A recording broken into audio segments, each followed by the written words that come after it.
This video sponsored by BuyMode. இந்த ஆப்பில் நீங்கள் பர்ச்சேஸ் பண்ணக்கூடிய எல்லா ப்ராடக்ட்ஸும் மிகவும் மலிவான விலையிலேயே உங்களுக்கு கிடைக்குது. இதில் நிறைய ஆஃபர்ஸ் அண்ட் கூப்பன்ஸ் ப்ரொவைட் பண்ணுறாங்க. ஸோ இதோட லிங்க் உங்களுக்கு டிஸ்கிரிப்ஷனில் கொடுக்குறேன், யூஸ் பண்ணி பாருங்கள். சென்னையில் பெண்களுக்கு பாதுகாப்பு இல்லை என பெற்றோர்கள் நினைக்கிறார்கள். ஆளுநர் ரவி விமர்சனம். வெளியூரில் இருந்து சென்னைக்கு படிக்க வரும் பெண்களுக்கு பாதுகாப்பு இல்லை என பெற்றோர்கள் கருதுவதாக தமிழ்நாடு ஆளுநர் ஆர்.என். ரவி குற்றம் சாட்டியுள்ளார்.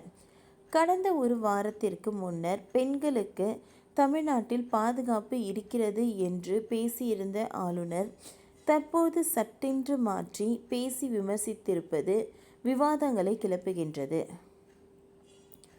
ஸ்ரீபெரும்புத்தூர் ஒட்டியுள்ள பெடவூர் பகுதியில் அகில இந்திய மகளிர் சங்கத்தின் 93வது ஆண்டு மாநாடு நடைபெற்றது.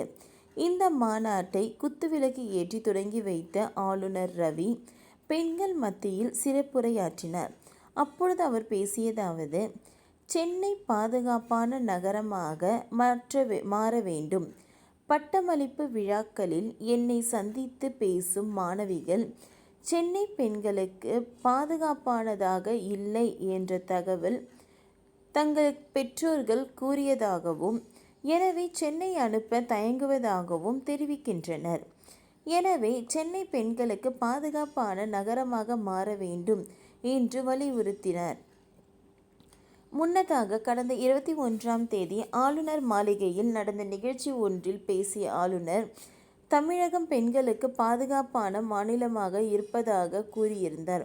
அதாவது தமிழ்நாடு பாதுகாப்பான மாநிலமாக இருப்பதால் வடகிழக்கு உள்ளிட்ட மாநிலங்களில் இருந்து பெற்றோர்கள் தங்கள் மகள்களை கல்வி பயில தமிழகத்திற்கு அனுப்புகின்றனர். வெளிமாநில மாணவிகளுக்கு தமிழ்நாட்டில் விருந்தோம்பல் சிறப்பானதாக இருக்கிறது என்று கூறியிருந்தார். இப்படி பேசிய ஆளுநர் அடுத்த ஒரு வாரத்தில் தமிழ்நாட்டில் பெண்களுக்கு பாதுகாப்பு இல்லை என பேசியிருப்பது விவாதங்களை கிளப்புகின்றது.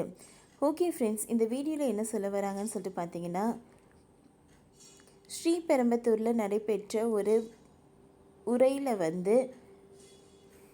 ஆளுநர் ரவி பேசின பேச்சுக்கள் விமர்சிக்கப்பட்டுள்ளது.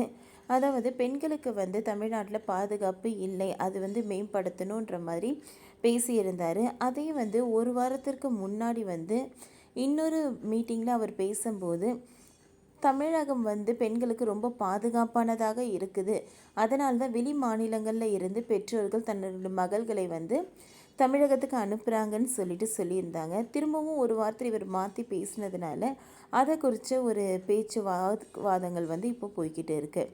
ஓகே ஃப்ரெண்ட்ஸ், இந்த வீடியோ உங்களுக்கு பிடிச்சிருந்ததுன்னா லைக் பண்ணுங்கள், ஷேர் பண்ணுங்கள், சப்ஸ்கிரைப் பண்ணுங்கள். தேங்க்யூ.